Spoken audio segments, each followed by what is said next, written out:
The school fair was full of laughter, music, and bright colors. Children ran with balloons. Families lined up at food stalls. The sun was warm, and the smell of sweet popcorn filled the air. But away from the center of the fair, near the corner of an old tent, stood a little girl named Zara. She was small, thin, and her dress was too big for her. Her hair was tied in two messy braids. Her eyes, dark and deep, looked down at the ground. She wasn't playing or smiling. Instead, she stood alone, holding the edge of her dress tightly over her feet. No one noticed her. No one asked why she wasn't laughing like the others. But someone did notice the footprints she left behind, bare footprints in the dust. Ayan, the young billionaire heir, was at the fair with his assistant. He had come to support one of the school charities. He wore sunglasses and a neat white shirt. He was rich, handsome, and everyone knew his name. Wherever he went, people whispered and smiled, but Ayan didn't care for attention. Today, something else caught his eye. He saw a girl standing alone, far from the happy crowd.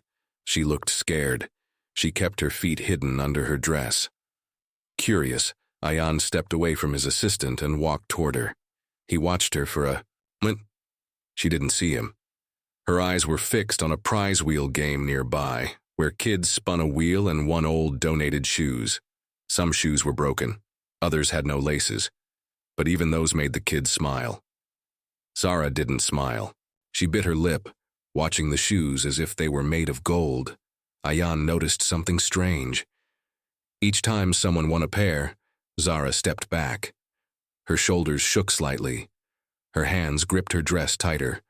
Ayan took another step closer. Gust of wind lifted the hem of Zara's dress slightly, and he saw her feet. Dirty, bruised, her toes were swollen. One toenail was cracked. He felt a strange pain in his chest. A girl this young, why was she barefoot? Before he could speak, Zara looked up and saw him. She gasped and quickly pulled her dress lower to hide her feet again. Ayan gently said, "Are you okay?" Zara stepped back. "Please, don't look," she whispered, voice shaking. "I didn't mean to scare you," Ayan said, soft and calm. "I just saw you standing alone." Zara looked around, checking to see if anyone was watching. Then she lowered her voice. "My mother can't see." Ayan blinked. "Your mother." "She lost her sight 2 years ago," Zara said. "We came here to sell hand-woven baskets, but I lost one. The money, too." Her eyes filled with tears, but she didn't cry. "I didn't want her to know I ruined everything," she continued. "She thinks I'm just walking around the fair, having fun." Ayan's throat went dry. He looked again at her feet. The bruises, they weren't just from walking barefoot. They were old. They told a longer story. Zara turned away, ashamed. "Please don't tell anyone. I just wanted one pair of shoes for the winter." Ayan slowly knelt on the ground. Zara turned in shock. "What are you doing?" He looked up at her. "I'm sorry I saw what you wanted to hide, but thank you for showing me what real courage looks like." Zara didn't speak. Ayan stood up and gently handed her a card. "Tomorrow, meet me at this address." Zara took the card with trembling fingers. Her eyes filled with questions, but before she could ask, Ayan walked away without another word. As the sun set and the fair lights blinked in the darkening sky, Zara looked down at the card. Her fingers tightened around it. She didn't know who he really was, but something told her. Tomorrow her world was going to change. Zara didn't sleep that night. She lay beside her blind mother in the tiny room they called home. The rain tapped softly on the roof, and the wind made the windows shake. But inside her chest, a different kind of storm was growing. She kept looking at the card the young man gave her. It was thick, white, and shiny. In gold letters it said, Ayan Segal, Segal Group Headquarters. Beneath it was an address. She had no idea who Ayan really was, but something about him, his kind eyes, his gentle voice, made her feel safe for the first time in a long time. Zara sat up slowly so she wouldn't wake her mother. Her feet still hurt from walking barefoot at the fair. She winced as she touched them. One toe was bleeding, but all she could think about was that moment when Ayan knelt down and said, You showed me what real courage looks like. What did that mean? Why would a rich man say that to a poor girl? She remembered his face clearly. He looked shocked when she told him her mother couldn't see, but he didn't laugh. He didn't walk away. He looked like he truly cared. The next morning she got up early. She quietly folded her only dress and washed her face in cold water. Her mother stirred. Zara. Her mother called softly. Yes, Mama, she answered, trying to sound normal. Are you going out again? Zara hesitated. Just to walk a little. I'll be back soon. Her mother smiled, blind eyes looking toward the ceiling. Okay, but take the basket this time. Maybe someone will buy one. Zara nodded and kissed her mother's forehead. Then she slipped the card into her pocket and left. The address on the card led her across the city. She had no money for a bus, so she walked. Her feet ached with every step, but she kept going. Finally, she stopped in front of a tall glass building. It touched the sky. A silver gate surrounded it and guards stood at the entrance. Zara's heart pounded. She felt too small, too dirty, too poor. What was she doing here? One of the guards looked at her and frowned. Can I help you? Zara took out the card with shaking hands. He gave me this yesterday, at the fair. The guard looked at the card. His face changed. Wait here. Zara watched as the guard picked up his phone and spoke quietly. A few moments later, another man in a black suit came out. He smiled gently at her. You must be Zara. Mr. Ayan is expecting you. Zara's eyes widened. He is? Yes. Please come in. The man led her through the glass doors into a world she had never seen. Shiny floors, big chandeliers, people in clean suits moving quickly. Zara held her breath. They took her to the top floor. The elevator doors opened, and there he was. Ayan stood near the window, looking out at the city. When he turned and saw her, he smiled warmly. Zara, he said. You came. Zara stepped forward slowly. You remember me? Of course, he said. I've been thinking about you since yesterday. She looked down, unsure of what to say. Ayan walked toward her. I want to ask you something, and I want you to be honest. Zara looked up. Would you like to study, go to school, wear shoes, eat good food every day? Would you like to live in a place where your mother is safe and cared for? Zara's eyes filled with tears. I don't want anything free, she whispered. I want to work. I want to earn it. Ayan nodded. That's exactly why I want to help you. He handed her a small envelope. Inside were papers, a school admission form, and a house key. Zara stared at them. Her hands shook. Why are you doing this? Ayan looked serious now. Because I was like you once. My mother worked as a servant. One day, someone helped me. I never forgot. Zara's lips trembled. I don't know how to thank you, Ayan smiled. You already did yesterday when you didn't ask for help, but still stood strong. Before she could say anything more, Ayan added, but there's one more person who needs to meet you. Zara looked confused. My younger brother, Ayan said quietly. He hasn't spoken to anyone in a year. He's afraid of strangers. But yesterday, he saw you from the car window. Zara blinked. What did he say? Ayan's voice dropped to a whisper. He said, that girl has light in her eyes. Zara's heart skipped a beat. Then Ayan said, would you come with me? I want you to meet him today. Zara stood frozen as the tall woman blocked their way. Her sharp eyes looked Zara up and down, her voice cold. She doesn't belong here. Ayan didn't move. His voice stayed calm. Zara is our guest, Miss Neha. She's here because of Xavian. The woman's expression changed at that name. She stepped back. Xavian? But he hasn't. Ayan nodded. Yes, and he saw her. Zara looked between the two, confused. Who is Xavian? Ayan turned to her gently. My younger brother. He's special. He hasn't spoken since the fire. Zara's heart tightened. Fire? Ayan looked away, his face full of pain. 2 years ago, our house caught fire. Xavian got trapped. He lost his voice, not because his throat was hurt, but because his heart was. Zara said nothing. She knew what it meant to carry pain in silence. Ayan led her down a quiet hallway. They stopped in front of a large wooden door. He knocked softly. No answer. He opened the door slowly. The room was peaceful. Soft white curtains moved with the breeze. A small boy sat by the window drawing on a sketch pad. His back was turned. Zara stepped in quietly. Ayan spoke. "Zavian, there's someone here to see you." The boy didn't move. Zara took a step closer. She noticed the boy's feet. He was barefoot too. His sketch pad was full of pictures, but none were colored. All black and white. She whispered, "Hi, I'm Zara." Zavian paused, pencil still. In hand, Zara knelt beside him just like Ayan had done for her. She pointed to the drawing. "It's beautiful. Is this your house?" The boy nodded slightly. She smiled. "I used to draw too, on old newspapers." For a moment there was silence. Then Zavian picked up a crayon. He chose yellow. Ayan gasped softly. Zara didn't understand, but Ayan looked stunned. He whispered, "He hasn't used color in 2 years." Zavian gently colored the sun in his drawing. Zara's heart filled with emotion. She didn't speak. She just sat beside him.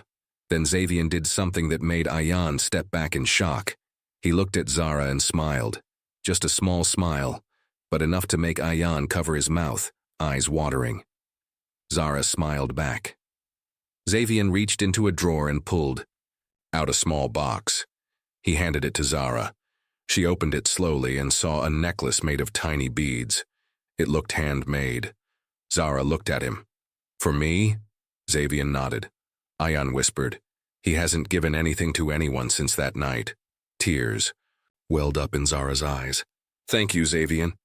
Zavian picked up his pencil again and wrote something on the corner of the paper. Zara leaned in to read it. It said, "Zara brought the sun." Ayan choked up. He wrote something. He never writes. Zara held the paper carefully, but suddenly the peaceful moment broke. Miss Neha stormed into the room. "Ayan, you can't let her stay." Ayan stood tall. "Enough, Neha. She's not one of us. She's a poor girl off the street." Zara stood up slowly, eyes steady. "You're right. I am poor. But I have love, and I can see pain others." "Ignore." Neha laughed coldly. "She'll bring trouble." Ayan stepped beside Zara. She already brought hope. End with suspense.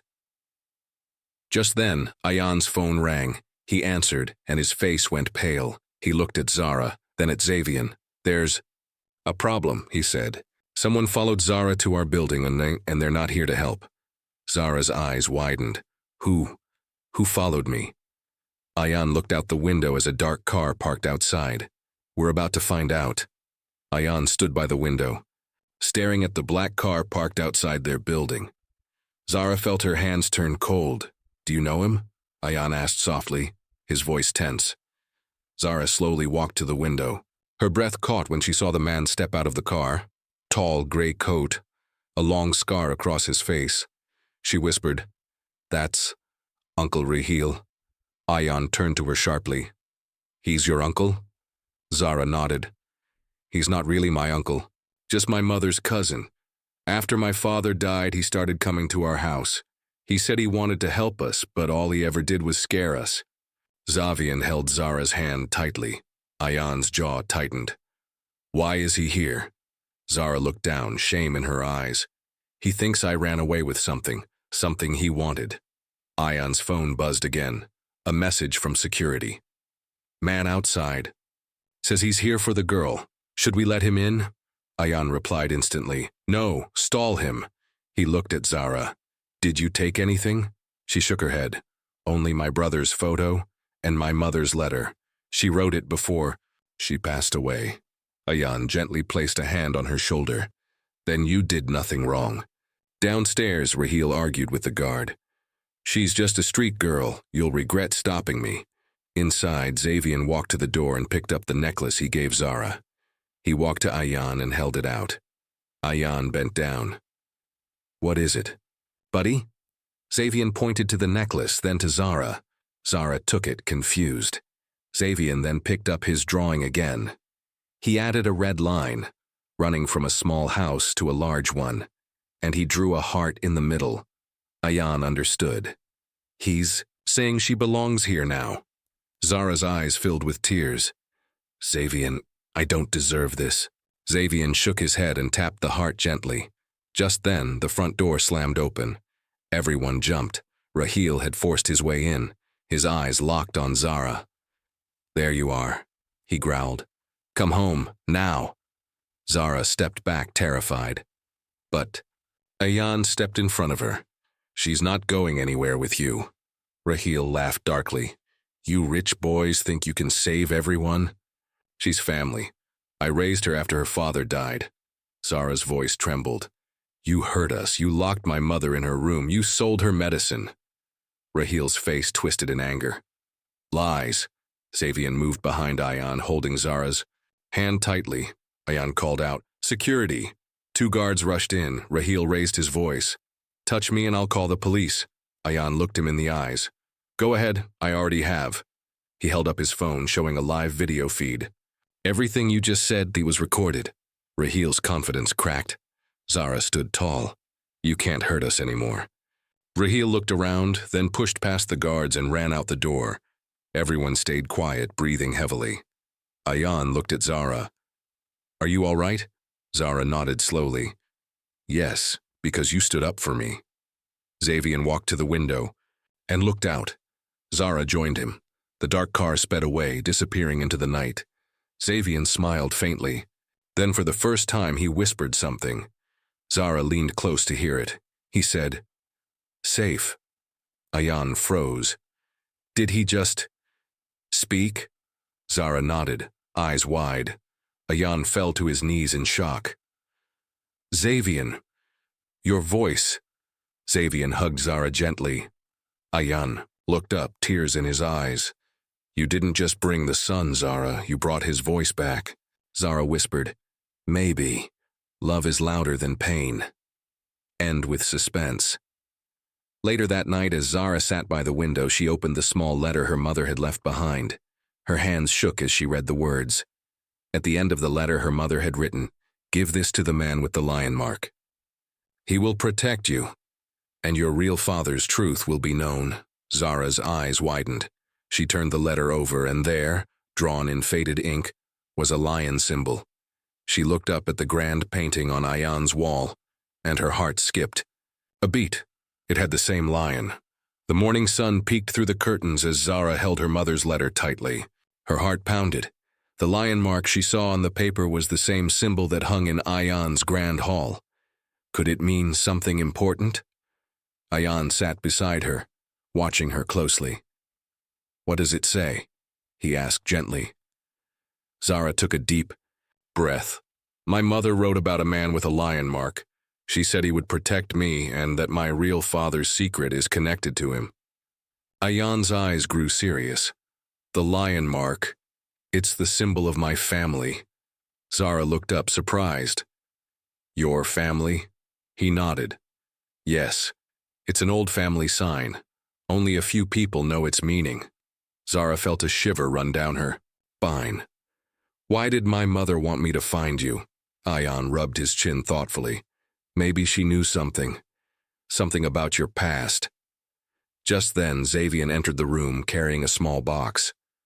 Look what I found, he said excitedly. Zara opened the box and gasped. Inside was an old rusty key with the lion symbol engraved on its handle. Where did you get this? Ayan asked. Xavian smiled shyly. It was under my bed. Zara's mind raced.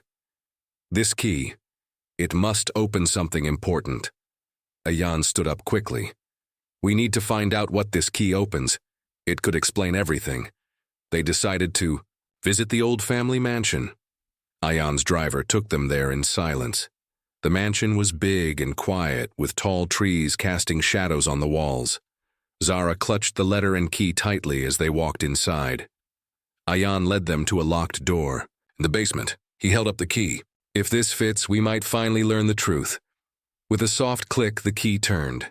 The door creaked open, revealing a dusty room filled with old boxes and papers. Zara stepped inside, her eyes wide with wonder. She picked up a worn-out photo of a man she didn't recognize. Ayan took it from her and studied it carefully. "This is your father," he said softly. Zara's breath caught. "But who is he?" Ayan opened a box and pulled out a leather-bound journal. He handed it to Zara. "Maybe. This will tell us everything." Zara sat down and began to read. The journal told a story of a hidden love between Zara's mother and a man from Ayan's family. It spoke of secrets kept to protect Zara and her brother from danger.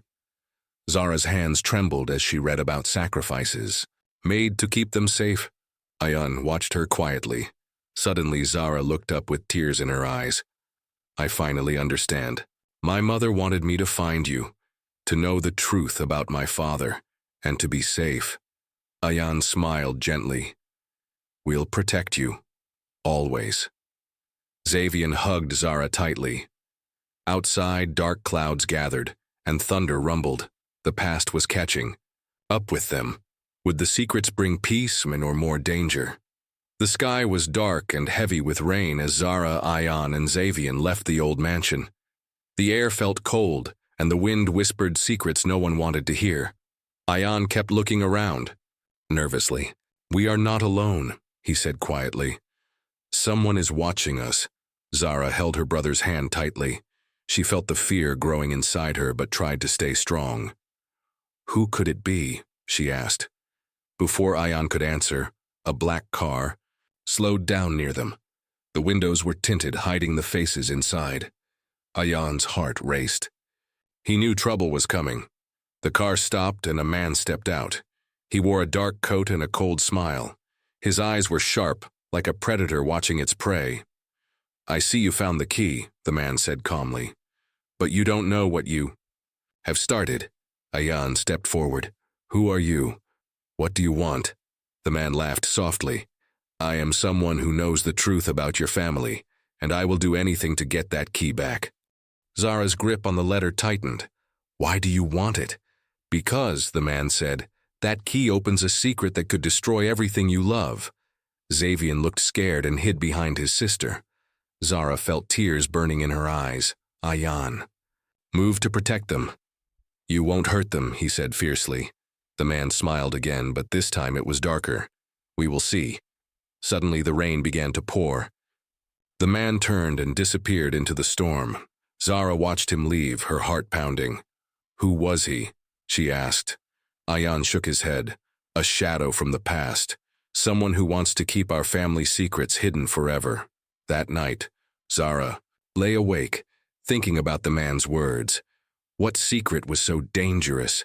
Why was her family hiding it? And most important, how could they keep safe now? The next morning, Ayan called his trusted friend, a detective named Sammy. "We need help," Ayan said. "There's someone after us." Sami promised to protect them and started to investigate. Days passed with strange things happening around Zara's home. Strange calls, mysterious cars, and silent footsteps at night.